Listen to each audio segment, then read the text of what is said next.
بسم الله الرحمن الرحيم. فإن قيل هذا في الظاهر رفع النقيضين وفي الحقيقة جمع بينهما. غرض د شارح په دغه عبارت سره دفع د اعتراض د خلاصه د اعتراض دادا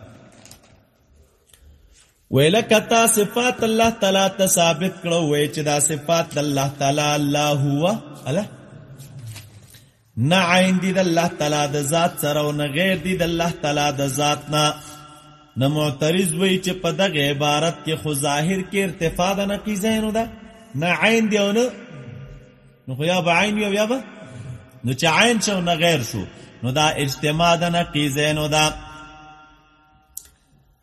او په حقیقت کې جمع ده په مابین د چا کې الا د عین او د غیر حقیقت کې څه شی ده جمع ده په مابین د چا کې الک دلته یو طرف ته رفع معلومیږي او بل طرف ته چې د جمع ده دا څنګه تاسو دې ځای باندې یو ځل ځان پوهه کوي وروسته وضاحت کوو پکې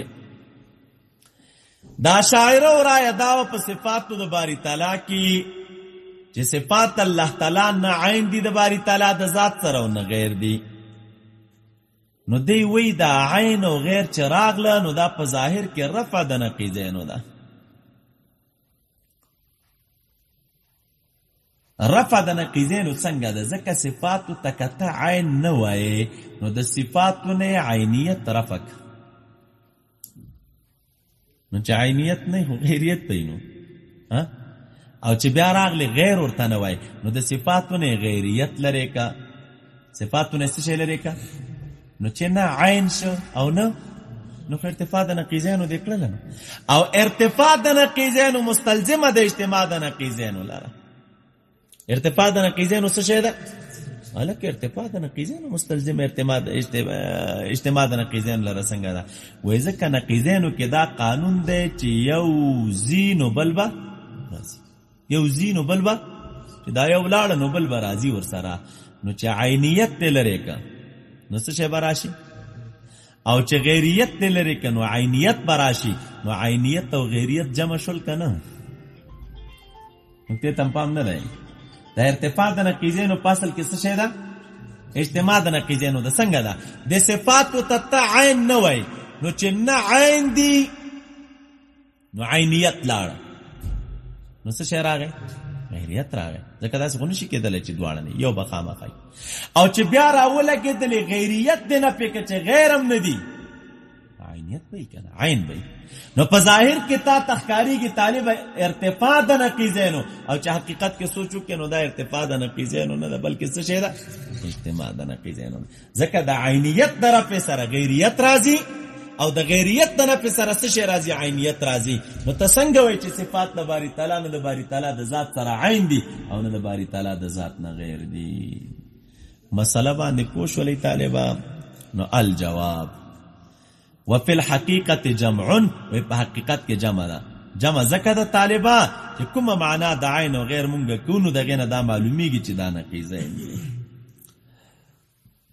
طالبا اغه معنا د عین او د غیر څه شی ده دا ځان سره نوٹ کړئ دا تاسو ته د نور زینو کې پکار راځي عین چاته ویل کېږي و عینیت عبارت ده اتحاد المفهومین بلا تفاوت اصلا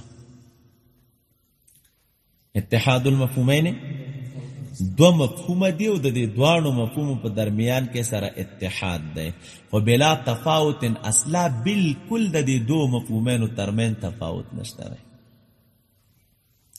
اتحاد بلا تفاوت دې تسوی لیکيږي طالب عینیت ویل کېږي دو سيزونو مفهوم سره یو وي او مفهوم کو تاسو پیژنې چاته ویل کېږي معنا موضوع له ته چاته ویل کېږي یعنی د دو شیانو معنا موضوع له سره یو ده یو معنا ده لکه غیث او مطر اسد او غزنفر د دې دوه معنا موضوع له سره یو ده او د دې په منځ کې سره کوم تفاوت نشته راګل نو دیتا اتحاد المفهومین وی بلا تفاوتنا او بابا درجات الله بلند کی نغبا ویلی لکا تبلیغی و دوستا د دې په منځ کې سره څه شی دی؟ اتحاد المفهومین دی کنه، بلا تفاوت نه هیڅ تفاوت د تبلیغي د اوس ترمنځ نشته دی. دا یو مسله شوه.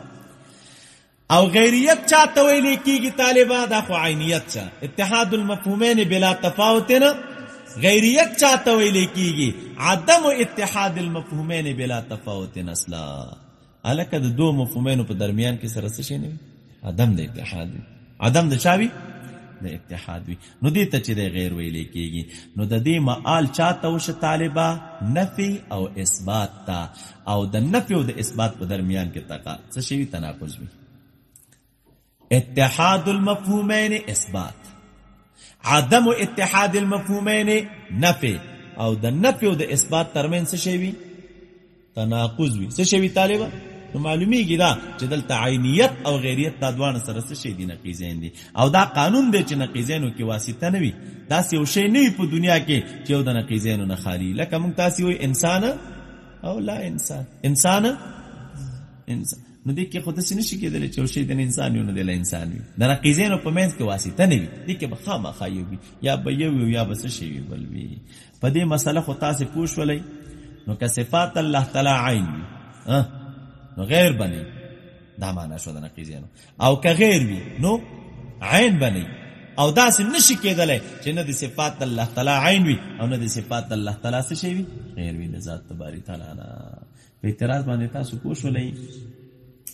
خلاصه د جواب داخلو لکه دا کما معنا چې تا د عین او د غیر وکړله، نو دغه معنا په اعتبار په عین او غیر کې سره څه شی دی؟ تناقض دی. عین او غیر کې څه شی دی؟ سره تناقض دی. دا کومه معنا چې تا وکړه دا ښکاره خبره. په یو کې اثبات دی او په بل کې څه شی دی طالبه؟ نه پیدا. په یو کې اثبات دی او په بل کې څه شی ده؟ هغه سره نه پیدا. نو بیا په منځ کې سره څه شی دی؟ تناقض شته. معنی سره څه شی ده؟ عین او غیر کې په دغه معنا سره څه شی شته دی؟ تناقض پکې شته دی کنه. عین او غیر کې تناقض شته. یو د یو ملک جاسوس دی مردګه او بل د بل ملک جاسوس دی. دا خدانو کې په دغه معنا خو سره پکې تناقض شته دی کنه. عین او غیر کې په یو معنا بل ده چې دا غي معنا په اعتبار بیا د دوانو په منځ کې سره تناقض نشته دی. په دې معنا چې دوانه د یو کرګونه دي هغه دلته اوس موږ تاسو ذکر کوو. بیا د عین او د غیر په معنا کې دی بل معنا په اعتبار باندې طالب تناقض نه ښکاري. هغه معنا څه شی ده؟ هغه معنا دا کوم غیریت په معنا د چا سره؟ هلا جواز الانفکاک. غیریت په معنا د چا سره؟ غیریت دا معنا ده چې د دغه شی انفکاک د دنه جایز ده. یعنی دا شی د دنه غیر ده. څه معنا؟ انفکاک ته جایز ده. انفکاک ته څه شی ده؟ یو شی د بل نه جایز الانفکاک ده. نو غیریت دی ته وای. نو جواز انفکاک احد الشیئین عن الاخر. جواز د انفکاک دی یو د شیئین نه د اخر نه. نو دا معنا د چا ده؟ هلا غیریت. د غیریت نو معنا دا د جواز الانفکاک اذا فرض وجود احدهما مع عدم الاخر في شيء.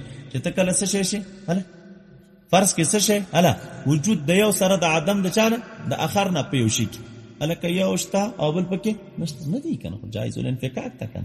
یعنی نه دی سره. نو طالب الکه یو سړی دی مثلا تاغه کې علم فرض کا سره د چانه د عدم د جهل نه. نو دنه دا جهل منفک شکنه. جایز الانفکاک ته چې دا جهل د دنه څه شي طالبا؟ نو دا اوس د یو بل نه څه شي شول؟ غیرین شو. ځکه د یو بل نه انفکاک رواشه په دې معنا سره وجود د احدهما مع عدم الاخر. یا لکه تا په شي کې جهل فرض کا نو دا دې کې کنه قبل دې کې نه علم هغه دې ته جایز الانفکاک به کنه. او عینیت بیا چاته ویل کېږي؟ عینیت به معنی اتحاد المفهومین. عینیت په معنا د چا سره؟ اتحاد المفهومین سره. نو قانون ته وګوره. عینیت په مخه معنا خلم اتحاد المفهومین او غیریت په بل معنا خلم چې جایز الانفکاک. نو تعبیر څنګه کو؟ صفات الله تعالی نه عین دي د ذات د باری تعالی سره په دې معنا باندې چې د دوانو مفهوم سره یو شی وی بلا تفاوت اصلا. الک عین ولې نه دي؟ وې ځکه مفهوم د ذات د باری تعالی جدا دی او مفهوم د صفات جدا دی. او عینیت کوم دې ته ویل چې اتحاد المفهومین بلا تفاوت نه. او دغه صفات د باری تعالی د ذات د باری تعالی نه غیرم نه دي. غیر پاغی معنا بیان اخلما چه عدم الانفکاک بلا تفاوت اصلا بلکہ غیر اخلم پا معنا دا چا سره عدم جواز پا معنا دا جواز الانفکاک سره پا معنا دا چا سره نو صفات دا باری تعالی نا غیر هم ندی پا دی معنا چی جائز الانفکاک چی عن ذات اللہ جائز الانفکاک چی بلکہ نا صفات اللہ تعالی دا ذات باری تعالی نا منفک کی گی ورسیدی پا دی زیبانی وسام تاسو گر عبارت ہوسکو فإن قیل کا پہ اعتراض کی ویلیشی چہازا فی ظاہر رفع للنقیزین وشوا اور پا حقیقت کی جمع بینہما صورت میں درتا ویلے لأن المفهوم من الشيء کا مفهوم دی یوشینا ان لم يكن هو المفهوم من الاخر کدا مفهوم دا آخر ننوی دا بلنا نو فهو غیره کچرت داسیو الا فهو ولا يتصور بينهما واسطه د دې پمنس کې د نقیزانو پمنس کې د واسطه تصور نشي کېدلای نو قلنا من وي قد فسر الغيريه تکلد تفسیر د غیریت کړي دی بكون الموجودين چې دو موجود وي بحيث په د شان سره يقدر و تصور چې اندازه کړي شو متصور کړي شو وجود احدهما وجود یو د دې دواړو نه مع الاخر سمانا يمكن الانفكاك بينهما الانفكاك ما جائز الانفكاك خبر ده او عینیت چې عبارت ده به اتحاد المفهوم بلا تفاوت اصلا نو چې کله عینیت په دې معنا شي چې اتحاد المفهومین بلا تفاوت او غیریت په دې معنا شي چې جائز الانفکاک نو فلا یکونان نقیزین نو په دې صورت کې نقیزین بل یتصور بینهما واسطه بلکې د دوی په درمیان کې دی واسطه تصور کې دی شي چې به یکون شیء بحيث لا يكون مفهوم الاخر ولا يوجد بدونه دا معنا چې شی مفهوم دی یو شي الا یکون شیء چې یو شی په داسې شان سره چې لا یکون چې نوې مفهوم د مفهوم د اخر ولا يوجد بدونه او دا بغیر دغه نه موجودیږي نه کل جزء مع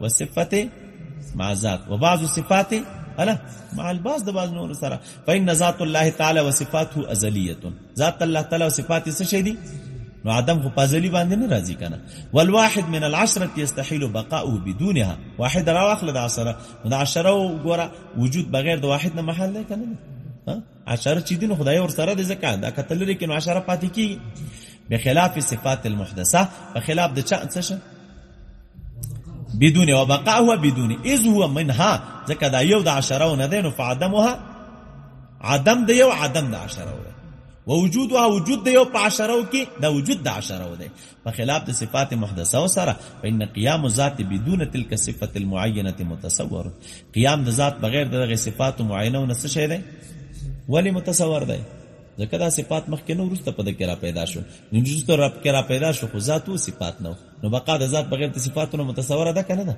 ځکه صفات حادث دي سره وشوا فتكون غیر ذات کذا ذکره المشایخ دا خبره چې د چا ذکر کړي د طالبہ وې مشایخ ذکر کړي دا چا ذکر کړي دا مشایخ ذکر کړي دا و دې وی و فيه نظرنا په دې کې سره څه شه ده پدې کې نظر ده نظر په څه طریقه باندې تاسو عبارت یو ځل وای لانهم من ارادوا به صحه الانفكاك من الجانبين انتقض بالعالم مع سوانه والعرض مع المحل اذ لا يتصور وجود العالم مع عدم سوانه لاستحاله عدمه ولا وجود العرض كالسواد مثلا بدون المحل وهو ظاهر مع القطع بالمغايره اتفاقنا وان اكتفوا بجانب واحد غرض د دې تاسو ګورئ